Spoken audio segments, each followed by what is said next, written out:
Bienvenue sur la chaîne Horizon Famille. Si toi aussi tu connais les crises de frustration de ton enfant, que il se met à hurler, à se rouler par terre quand quelque chose ne se passe pas comme il l'entend, bienvenue au club. Je crois que c'est complètement normal pour les enfants avant 4-5 ans. C'est notamment leur cerveau qui est constitué ainsi. C'est du fait de l'immaturité de leur cerveau. Donc rien de plus normal. Dans cette vidéo, je voudrais juste partager avec toi comment essayer en tout cas de réduire ces crises de frustration et puis comment moi je m'y prends en tout cas avec mon petit garçon Léo qui a un peu plus de 2 ans. Comme tu le vois, là je suis pas dans un décor qui fait rêver, on est en Australie toujours, hein, mais on est dans le van, il pleut, il y a quand même la mer derrière moi. On est dans le sud-ouest de l'Australie et il faisait super beau hier, il fait très très beau demain. Aujourd'hui, il pleut. Donc je me suis mise à l'intérieur, à l'abri du vent et de la pluie pour faire cette vidéo. Mais quand même, il y a Léo qui fait de la balançoire avec son papa. Ils ont quand même trouvé le temps entre deux gouttes de s'amuser malgré tout. Mais bon, je vais quand même partager avec toi quelques belles images de cette région. On est dans la région de Margaret River. C'est une région viticole très connue en Australie et puis dans le monde du coup, parce que les Australiens exportent aussi pas mal leur vin. C'est une très belle région, c'est au bord de la mer, il y a des plages absolument magnifiques. Donc je te mettrai quelques images dans la vidéo. Alors comme je te le disais, les enfants vivent souvent de grosses frustrations. La vie est faite de frustrations pour eux. Quand on leur dit non, quand quelque chose ne se passe pas comme ils l'avaient prévu, quand ils n'arrivent pas à faire quelque chose qu'ils aimeraient faire, quand on les coupe au milieu d'une activité, quand ils se font piquer leur jouet par le petit copain et qu'ils n'arrivent pas à se défendre tout seuls. Enfin bon voilà, il y a mille et une raisons qui expliquent leur crise de frustration. Et nous, en tant que parents, on se retrouve souvent bien démunis face à ces tempêtes émotionnelles qui les envahissent. Et on entend souvent des gens qui vont nous dire « mais oui, il faut que tu lui apprennes la frustration, il faut que tu lui enseignes, qu'il comprenne que tu lui dises non, parce que il faut qu'il comprenne que dans la vie, il n'aura pas toujours tout le monde ne sera pas là pour lui dire oui, lui dire amen, il fera face à des murs, face à des non, face à des interdictions, et il faut que tu lui apprennes dès tout petit à faire face à ça. » Alors moi je suis pas tout à fait d'accord avec ça, parce que je pense que la vie en elle-même est déjà faite pleine de frustrations. La vie lui impose à nos enfants plein de frustrations, j'allais dire naturellement, et il n'y a pas besoin de venir en rajouter. Moi je sais que Léo, mon petit garçon, dès 18 mois il a commencé à faire face à pas mal de frustrations. Il y en a c'est avant, il y en a c'est après 18 mois, enfin voilà, il n'y a pas de règle. En tout cas pour Léo c'était vers 18 mois. Bon, alors je continue la vidéo, mais comme tu le vois dans un tout autre décor, déjà il fait beau, et puis on est dans une cave à vin, on a visité cette cave à vin, on a notamment goûté leurs vins qui sont excellents. On est toujours dans cette région de Margaret River, et du coup je profite de ce joli décor. On s'est baladé aussi dans les vignes là, c'est très plaisant, et je profite de ce joli décor pour continuer la vidéo. Ce que je disais, c'est que les enfants font face à des frustrations dès le plus jeune âge, et des fois 12 mois, des fois 18 mois. Je sais que pour mon petit garçon, c'était à partir de 18 mois. Il fallait voir, il se mettait dans des états pas possible quand il n'arrivait pas à faire ce qu'il avait entrepris de faire. C'est vrai qu'à cet âge-là, ils ont beaucoup d'ambition, et ils ont aussi malheureusement des limites, enfin c'est normal, des limites physiques, motrices ou autres, qui les empêchent de réaliser leurs projets. Et c'est souvent source de grosses frustrations. Et moi je me souviens pour Léo, il avait pour projet d'accrocher, enfin de suspendre des petits cintres sur l'étendoir à linge à la maison quand il avait donc autour de 18 mois. Et il n'y parvenait pas toujours. Et il se mettait dans des états incroyables, il criait, il s'énervait quand il n'y arrivait pas. Donc voilà, les frustrations, ils y font face très très jeunes. Quand il faut quitter le parc et que le parc ferme ses portes et que on doit de toute façon y aller, c'est très frustrant. Quand il faut rendre un jouet à un petit copain parce que lui il s'en va, pareil, c'est hyper frustrant pour eux. Pareil, alors ça c'est vraiment, je pense que c'est le cas pour beaucoup d'enfants, quand ils n'ont pas les mots suffisants, le vocabulaire suffisant pour exprimer leurs pensées. Il n'y a rien de plus frustrant. C'est comme si nous, on n'arrivait pas à exprimer notre pensée face à quelqu'un qui ne parle pas notre langue et dont on ne parle pas la langue.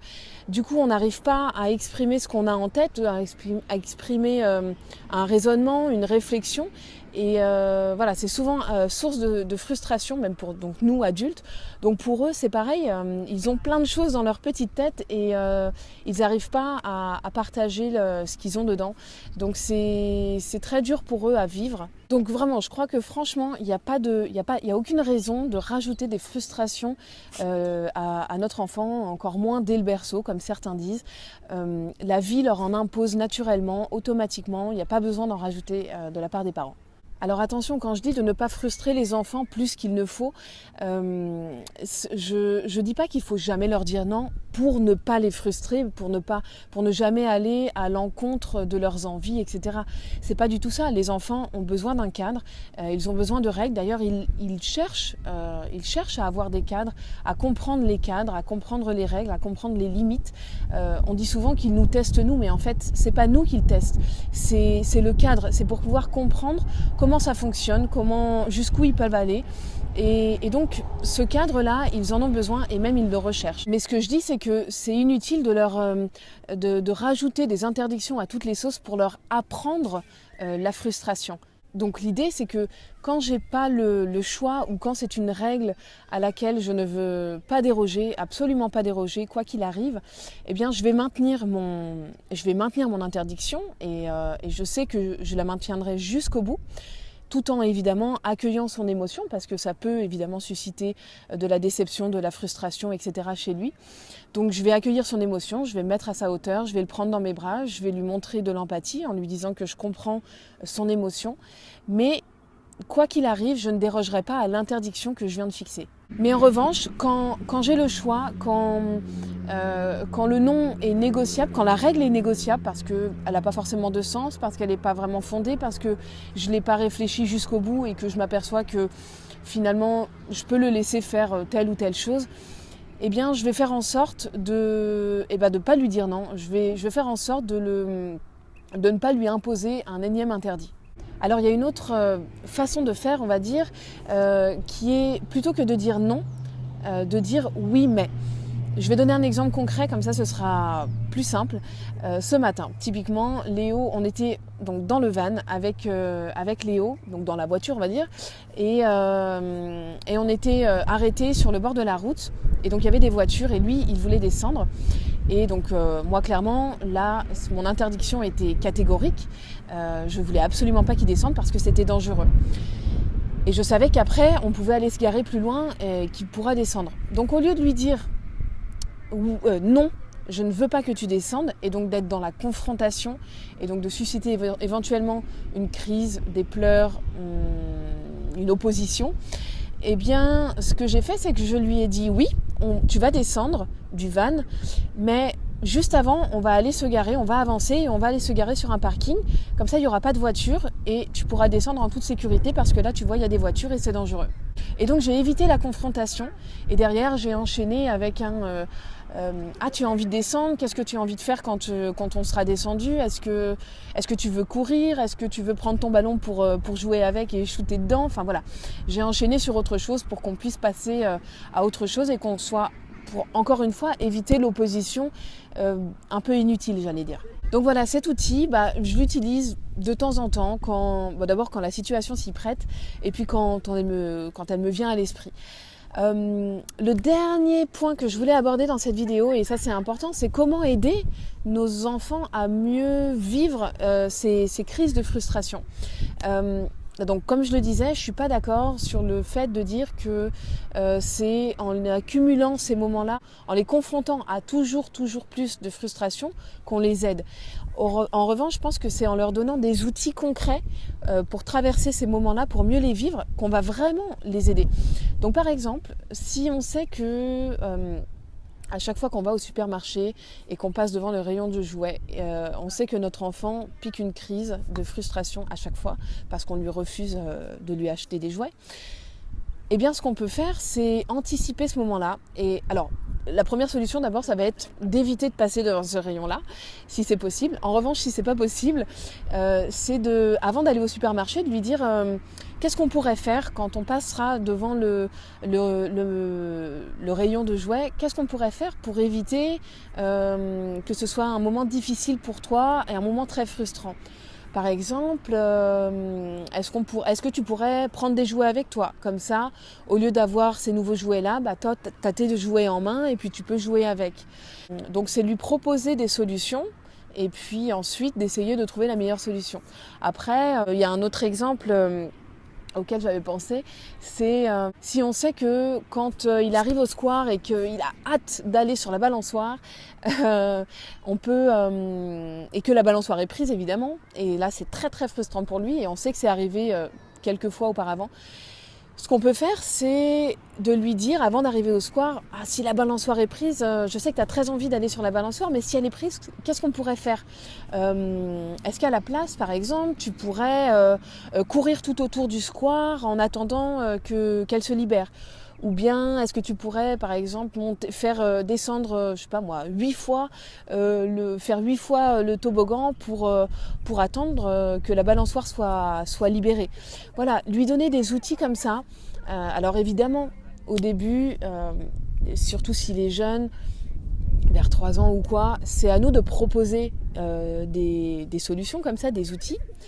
Et puis petit à petit, quand il va grandir, et puis quand il sera habitué aussi à cette manière de faire, il va lui-même proposer des solutions. Et ça va venir naturellement en fait. Plus on va utiliser ce process, plus ça va être naturel dans son esprit. Et donc là, moi concrètement, je trouve que c'est intéressant de leur donner des outils et ensuite il va pouvoir s'approprier ces outils-là et du coup beaucoup mieux vivre ces moments de frustration. En tout cas, voilà, faut savoir que les enfants avant 4-5 ans, c'est leur cerveau qui est construit de cette manière-là. Avant 4-5 ans, c'est très difficile pour eux de gérer la frustration. Donc c'est à nous de les aider. Faut pas prendre ça comme des caprices. Souvent, on a l'impression que c'est démesuré, ils se mettent dans des états pas possibles, mais sauf que ils sont vraiment envahis, c'est des tempêtes émotionnelles et ils sont vraiment envahis par ces émotions-là. Et après 4-5 ans, si on leur a fourni ces outils-là dont j'ai parlé, ils seront à même de beaucoup mieux vivre ces moments-là. Donc voilà, j'espère que cette vidéo t'aura donné quelques pistes, quelques idées à mettre en place de ton côté pour aider ton enfant. Sur ce, je te souhaite une excellente journée. N'hésite pas à liker, à commenter, à partager la vidéo autour de toi avec d'autres parents si cette vidéo t'a aidé et si tu penses qu'elle peut aider d'autres parents. À très très vite, salut!